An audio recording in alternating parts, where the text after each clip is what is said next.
You're listening to an Airwave Media Podcast. What does Sputnik have to do with student loans? How did a set of trembling hands end the Soviet Union? How did inflation kill moon bases? And how did a former president decide to run for a second non-consecutive term?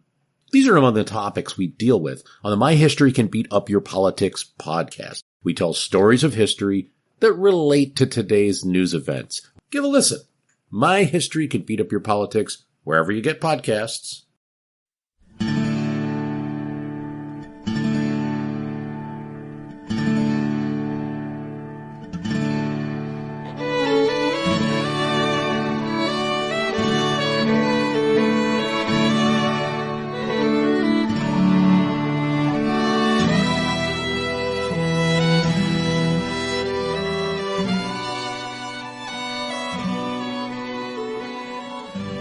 Hey everyone, thanks for tuning in to episode number 229 of our Civil War podcast. I'm Rich. And I'm Tracy. Hello y'all. Welcome to the podcast. As y'all recall, in last week's episode, we talked about Abraham Lincoln's adoption of emancipation as a Union war aim, and how the relationship between politics and war meant that the president was counting on federal armies to win major victories before the end of 1862 and the signing of the final Emancipation Proclamation on January 1st, 1863. Lincoln's need for a military victory to sustain emancipation as a key war aim meant that the Army of the Potomac and its new commander, Ambrose Burnside, would be embarking on an unprecedented winter campaign. On November 14th, Burnside received Lincoln's and General-in-Chief Henry Halleck's lukewarm endorsement of his proposal to sidestep east to Fredericksburg and then head for Richmond. The very next day, November 15th, Burnside put his plan in motion, and the first elements of the army started off, headed for Fredericksburg. Speed was of utmost importance in Burnside's plan, because if he could get ahead of Lee by quickly seizing Fredericksburg and then swiftly heading south, then he could theoretically keep ahead of Lee all the way to Richmond. With speed being so important, Burnside did his part, getting the army in motion on November 15th, and just 2 days later, on the 17th, Bull Sumner's Right Grand Division arrived at Falmouth across the Rappahannock River from Fredericksburg. The rest of the Army of the Potomac, William Franklin's Left Grand Division, and Joseph Hooker's Center Grand Division arrived in the vicinity over the next day or so. And so at the end of the last show, we said that with things going so well, Ambrose Burnside seemed to be justifying the trust placed in him. He had been in command for less than 2 weeks, but nevertheless, in that time he'd formulated a new plan of campaign, reorganized the army, and commenced a swift march, and now his troops stood poised at their first objective. Better yet, Fredericksburg, there just across the river, was held by only a handful of Confederate troops, only about 1,000 or so men. Burnside had not only stolen a march on the rebels, but Robert E. Lee still remained largely in the dark as to the true intentions of the Federals, and so Longstreet's corps was still over 30 miles away at Culpeper, while Stonewall Jackson's corps remained even farther away, out in the Shenandoah Valley. That meant that all Burnside had to do was get his forces across the Rappahannock quickly, and Fredericksburg and the road south to Richmond would be his. So, yep, the ingredients for a major Federal triumph were all there. But you'll recall that we said there was one thing that was missing: pontoons. You see, the bridge at Fredericksburg had been destroyed, and there wasn't another one anywhere nearby for the Federals to use to cross the river. And so to get the army across the Rappahannock, Burnside had asked for enough pontoons to be forwarded to the river so that he could build several floating bridges. Great idea, right? Except for the fact that when the army reached the river, the pontoons were nowhere to be found.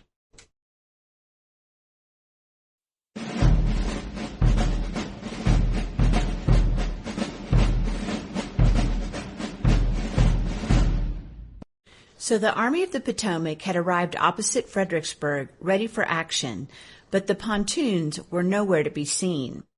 This proved to be a critical moment in the campaign for Burnside.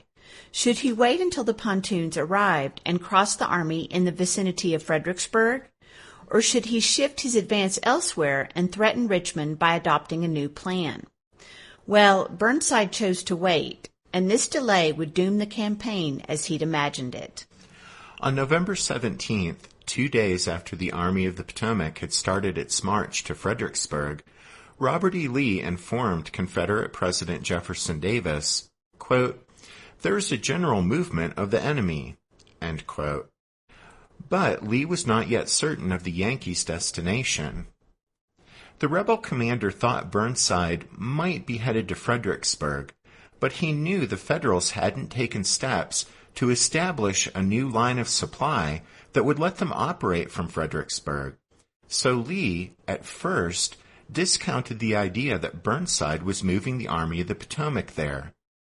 Lee told Davis, quote, "I think some provision would be made for subsisting a large army if a movement upon Fredericksburg was designed," end quote. The importance that Lee attached to logistics was correct, but what he didn't know was that Burnside's plan was put in motion so quickly that the Federals were having to play catch-up as far as opening a new supply line. So Lee just wasn't aware of it yet, but the Yankees were actually taking steps to open a new line of supply to support an advance south from Fredericksburg. At any rate, Lee was starting to receive some reports that some Federal troops had shown up at Falmouth across the river from Fredericksburg, but he still remained in the dark as to Burnside's true intentions. So Lee asked his cavalry commander, Jeb Stuart, to find out where the Yankees were going. When Stuart reported on November 18th that the entire enemy army had pulled up stakes and marched east toward Fredericksburg, Lee began to believe that that place was most likely Burnside's destination after all. Realizing that the Federals had stolen a march on him, Lee, that same day, November 18th, issued orders putting Longstreet's corps in motion.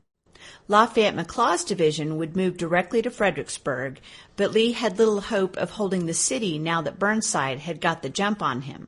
So McLaws was really meant to act as a blocking force to slow down the Federals' subsequent march south once they captured Fredericksburg. Meanwhile, the rest of Longstreet's corps would move so that some of the troops could back up McLaws, while others would begin to set up a new defensive line down along the North Anna River. The North Anna, about 25 miles south of Fredericksburg, was where Lee wanted to confront the Yankees anyway. And then, for the moment, Robert E. Lee told Stonewall Jackson he could perhaps start to move some of his troops east, out of the Shenandoah Valley, but that Jackson needn't worry yet about actually linking up with Longstreet. Lee, at this time, probably wanted to leave Stonewall free to operate so that he might have the opportunity to strike the Federals from the west when the enemy came up to Lee's defensive line along the North Anna. But there wouldn't be any Confederate stand along the North Anna River south of Fredericksburg. That was because when he received news that Burnside had not immediately crossed the Rappahannock and seized Fredericksburg, Lee quickly altered his plans and ordered all of Longstreet's units to concentrate at Fredericksburg. And so the missing pontoons and Burnside's decision to accept the delay and wait for them to arrive doomed the Federal commander's attempt to use speed and surprise to gain the upper hand. When Burnside's troops first arrived opposite Fredericksburg on November 17th, only about 1,000 Confederates held the city and blocked the road south. However, by the time the pontoons finally arrived, Robert E. Lee had figured out what was going on and started to concentrate over 75,000 rebel troops along the Rappahannock.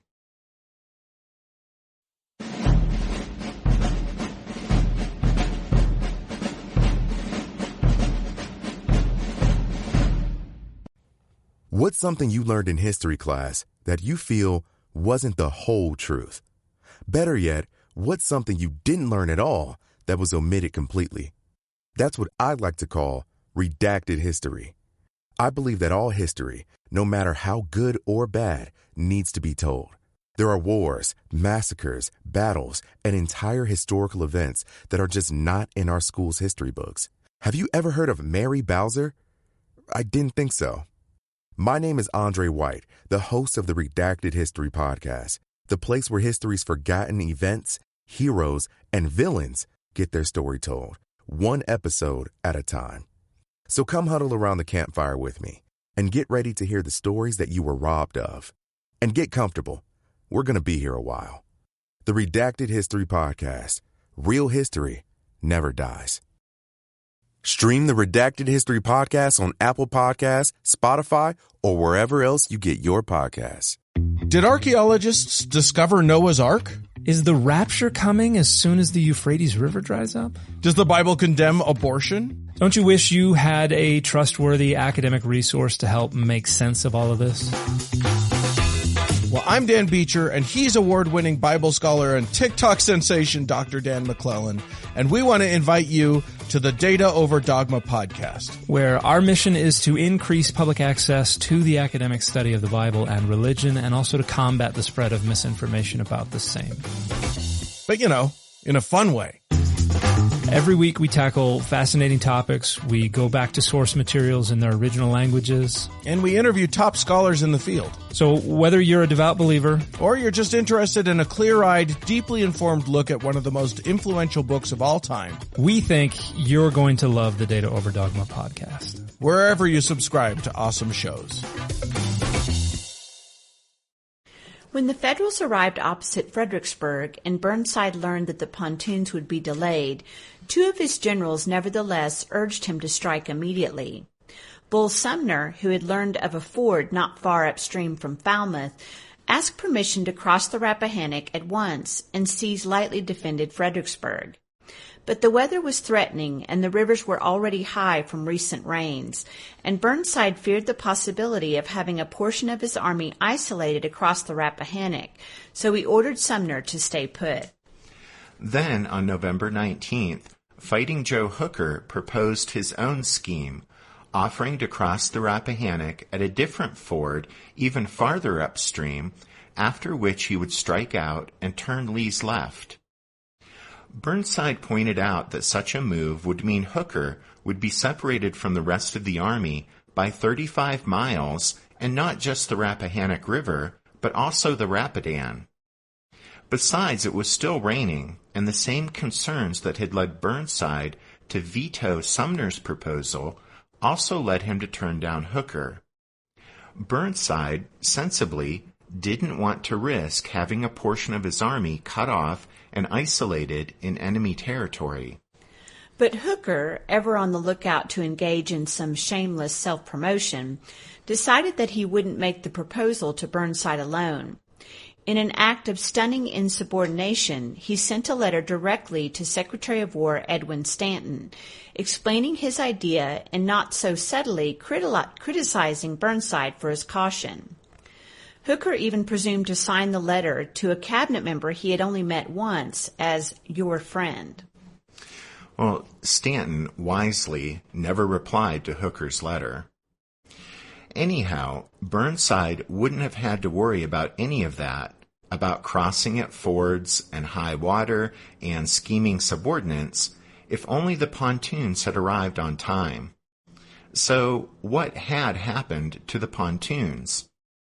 Well, that's a story in itself, but to make a long story short, Burnside thought he had made it very clear at their November 12th meeting that he needed the pontoons to meet the army at Fredericksburg. But Henry Halleck apparently misunderstood this aspect of Burnside's plan, and so he assumed there was no urgency about the pontoons, and he didn't immediately act on Burnside's request for them. And then, even once the ball did get rolling, bureaucratic snafus, downright stupidity, heavy rains, sleet, and muddy roads all combined in a perfect storm of obstruction and delay, so that the first pontoons didn't reach Burnside until November 24th, and the rest got there the next day. That, dear listeners, was 8 days after the first elements of the army had reached the Rappahannock opposite Fredericksburg. Burnside was so furious at the setback that when Brigadier General Daniel Woodbury, who as commander of the Army's Volunteer Engineer Brigade was in charge of almost all the pontoons and bridging material, reached Falmouth on November 24th, Burnside had Woodbury arrested and held until he could provide a satisfactory explanation regarding the delays. The astonished Woodbury quickly did so, and Burnside calmed down. Woodbury was released, but both he and Halleck were blamed by the Northern press. Meanwhile, on the Confederate side, McLaws' division had arrived at Fredericksburg on November 20th, and the rest of Longstreet's corps reached the city by the 23rd. Jefferson Davis had made it clear by the time Lee himself reached Fredericksburg on the 20th that he, Davis, wanted the Federals stopped there rather than at the North Anna River, which was farther south and closer to the Confederate capital. And so, although Lee wasn't thrilled about the prospects of defending the Rappahannock, he nevertheless bowed to the pressure from Richmond and began to deploy Longstreet's troops for the defense of Fredericksburg. But Lee didn't for a moment consider mounting a defense of Fredericksburg itself, since Federal artillery positioned on Stafford Heights, just across the river, would make that impossible. But just behind Fredericksburg, there was a long, wooded ridge that offered a first-rate defensive position. Beginning at the Rappahannock north of the town, the ridge formed a gentle crescent that curved south and east for a distance of about 7 miles. Rising at its highest point to an elevation of about 100 feet, it was, for the most part, beyond the range of the Yankee guns across the river. Along this high ground, Lee placed Longstreet's divisions, with Richard Anderson on the far left, then McLaws just behind Fredericksburg itself, then George Pickett holding a low-lying area on either side of a creek called Deep Run, then John B. Hood on the far right. Robert Ransom's division was held in reserve, and a single brigade of infantry was deployed in Fredericksburg itself to harass any attempt by the Yankees to cross the river there. Meanwhile, Stonewall Jackson had delayed his departure from the Shenandoah Valley as long as possible, nurturing the hope he could fall on the flank of the Federal Army. But when it became obvious that a major battle was looming, Jackson, on November 21st, put his men in motion to march to Fredericksburg and reunite with Lee and Longstreet. On the 24th, Stonewall crossed the Blue Ridge Mountains and left the Shenandoah, the scene of his greatest victories, for the last time. 6 months later, he would return in a casket. Well, that's a bit of ominous foreshadowing. Well, anyway, here, the head of Jackson's column marched into Fredericksburg on the afternoon of December 1st. The last of his troops arrived 2 days later. Stonewall's corps had trekked 175 miles in just 12 days. As they came up, Jackson's units were positioned south of Longstreet's lines. Stonewall's arrival allowed Robert E. Lee to stretch his defenses along the Rappahannock for 30 miles, covering all the possible points where Burnside might cross the river. Immediately above and below Fredericksburg itself, the Confederates dug rifle pits and erected breastworks on the high ground. In addition, Longstreet had ordered Lieutenant Colonel Edward Porter Alexander to select positions for the Corps' artillery batteries, and Alexander set to work with a will, laying out a formidable gun line on the high ground behind Fredericksburg. With his army reunited, his troops entrenched and covering the riverfront, and his guns expertly sighted, Robert E. Lee waited to see what Burnside would do next.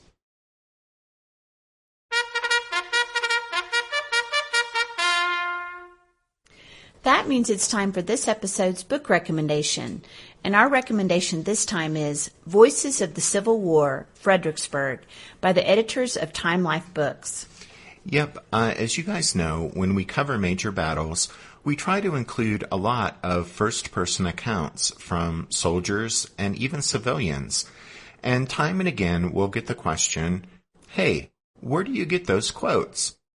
And most often, they come from this excellent Time Life series, Voices of the Civil War. Beginning with the next episode, as the Federals finally cross the river, we'll be sharing some good quotes from the Fredericksburg volume in this series.